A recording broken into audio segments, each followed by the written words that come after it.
Bom, no vídeo de hoje nós vamos trabalhar com três assuntos.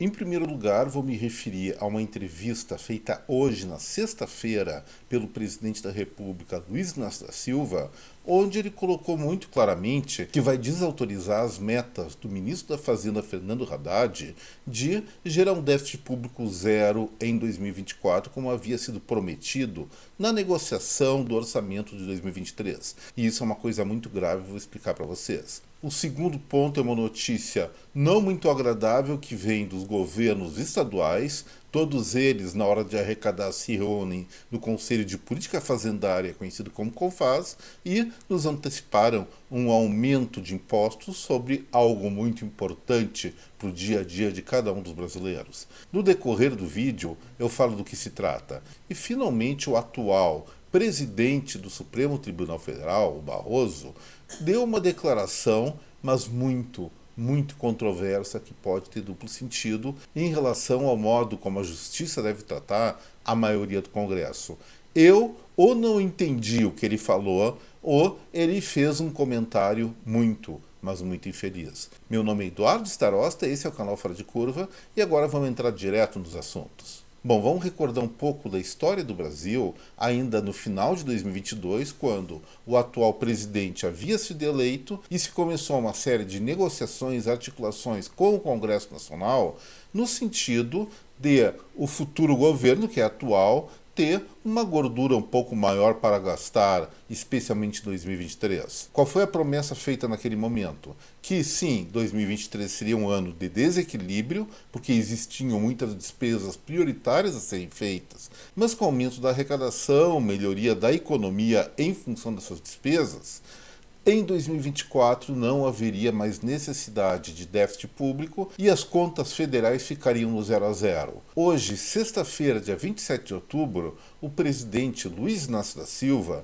declarou para um monte de jornalistas que vai desautorizar o ministro Fernando Haddad a cumprir aquela promessa de campanha e promessa pré-início de governo. Ano que vem, a despesa vai ser maior do que a receita, segundo o nosso presidente, não vai ser tão grande assim, o rombo vai ser bem menor do que está fechando agora em 2023, mas segundo ele, desequilíbrio das contas públicas não quer dizer obrigatoriamente as contas, como eu falei, do 0 a 0. Em parte ele tem razão, mas o que nós sabemos, o que nós observamos é o seguinte: o aumento da despesa pública do governo brasileiro em 2023 foi feito de uma maneira muito descriteriosa. E, não havendo critério para esse aumento, foi por motivações mais ideológicas e clientelistas. O que será que vai acontecer ano que vem? Nós já estamos observando, agora está confirmado que aqui o Fora de Curva vinha antecipando há vários meses, que o terceiro trimestre ia ser um período de transição entre uma economia brasileira crescendo para um período, pelo menos por algum tempo, recessivo. Esse contexto deve adentrar 2024. E com a economia em recessão mesmo, com tanta reforma tributária, tanto aumento de impostos, eu duvido que eles arrecadem mais do que estão obtendo nesse ano, exatamente pela redução da atividade econômica. Podem apostar, gente, se esse conceito do nosso presidente não for mudado logo logo, e ele não é bobo, é muito esperto por sinal, provavelmente 2024, 2025, sim, nós vamos estar entrando numa grande barafunda, numa grande encrenca fiscal.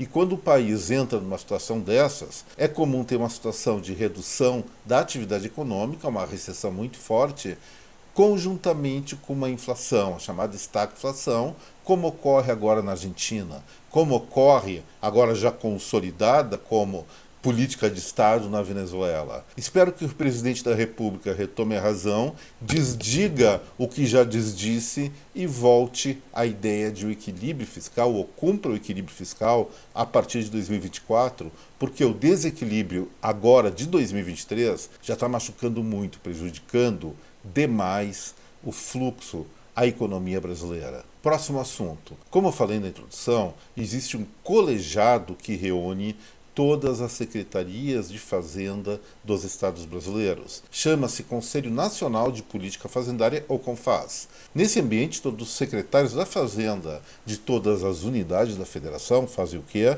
Discutem a harmonização tributária e como aumentar o ICMS.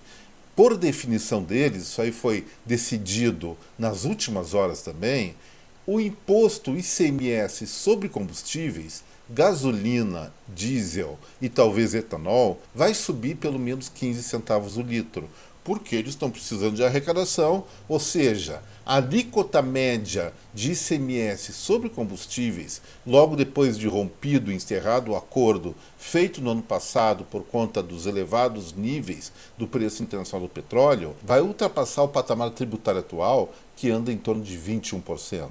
Isso vai ser péssimo para o Brasil. Lembrando, gente, vamos entrar o ano que vem com a economia desacelerando e, nesse contexto, aumento de custos na energia é tudo que nós não precisaríamos para ter um resultado pior, mas vai ter esse resultado pior, não é por conta agora das políticas federais, mas pela ganância fiscal também dos governos estaduais. Tem que abrir o olho em relação a isso, porque parece que é uma conspiração das autoridades eleitas para ferrar com a sociedade brasileira. E agora, só para encerrar o vídeo de hoje, vamos tratar de uma pérola do atual presidente recém-eleito, não pelo voto, pelos seus pares, do Supremo Tribunal Federal, o Luiz Roberto Barroso. Ele estava ontem, dia 26, quinta-feira, numa conversa na Câmara dos Deputados e se pronunciou com as seguintes palavras que eu vou reproduzir agora aqui no Fora de Curva. A democracia pressupõe o respeito às regras do jogo, que se chama Estado de Direito. Muito bom que ele entenda isso. E pressupõe o respeito aos direitos fundamentais, afirmou o ministro. As maiorias políticas podem pretender mudar as regras do jogo para se perpetuarem, ou podem violar direitos fundamentais. É para isso que existem tribunais constitucionais para dar limite ao poder das maiorias políticas. Vocês entenderam o que ele disse? Olha a última frase.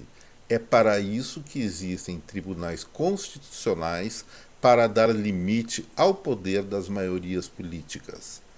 Quer dizer, ele é o presidente do chamado Tribunal Constitucional. A função do Tribunal Constitucional é limitar os direitos e deveres de cada brasileiro à Constituição. Não é, claro, evitar que a maioria política exerça o seu poder de maioria na condução da política nacional. Em outras palavras, ele está dizendo que o Supremo Tribunal Federal tem o poder de cercear tais maiorias, de cercear a prática da democracia no Congresso Nacional. Ele esquece uma coisa: o Supremo tem esse poder caso essa maioria realmente atente contra a Constituição Federal. Se a votação, se a decisão do Congresso Nacional, seja da Câmara, do Senado ou dos dois, forem dentro das 4 linhas da Constituição, como falava uma pessoa que eu não me lembro quem era, vocês lembram? O Supremo Tribunal Federal nada pode fazer, mas tem feito. Ele tem desobedecido a própria Constituição. E por isso, algumas semanas atrás, eu até questionei a legitimidade dessa Corte Suprema brasileira. Eventualmente, seria melhor mudar a forma de eleição ou nomeação de ministros. Prefiro eu mesmo eleição. Prefiro o poder do voto para definir por algum tempo quem vai defender a Constituição Federal, não quem vai reinterpretar ou vai mudar ela às suas próprias conveniências políticas. Lembrando, a Corte Suprema é representada pelaquela estátua da Justiça com a venda nos olhos. Venda nos olhos, nesse caso, a meu ver, significa não enxergar para melhor julgar. E no momento que eles articulam a favor ou contra determinados líderes políticos, todos sabem que isso acontece, eles estão desrespeitando, simplesmente avacalhando com a principal regra de qualquer Corte Suprema, a imparcialidade, a justiça e o respeito, acima de tudo, à Constituição, que só pode ser efetivamente modificada através de uma nova Assembleia Geral Constituinte.